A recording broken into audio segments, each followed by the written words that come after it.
লালবাড়ি আগে নিয়ে সব ছেলে নিয়ে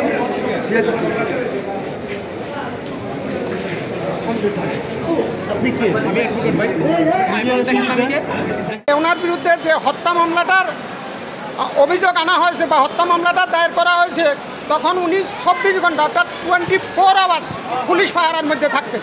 উনি বাসা থেকে বাইরে হইলেও পুলিশ নিয়ে বাইরে হতে হতো, অর্থাৎ উনি কোনো অবস্থায় পুলিশ ছাড়া কোনো দিকে মুভ করার সুযোগ ছিল না। ওনার বাসা হলো ধানমন্ডি।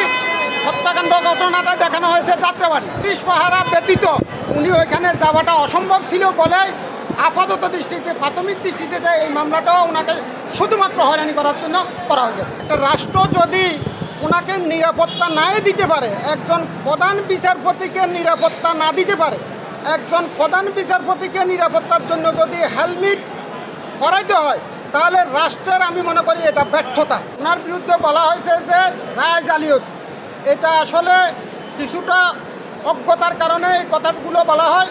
কারণ মহামান্য সুপ্রিম কোর্টের আপিল বিভাগে বিচারপতি একজন থাকে না। একজন বিচারপতির পক্ষে কোনো অবস্থায় জাজমেন্ট দেওয়া সম্ভব না।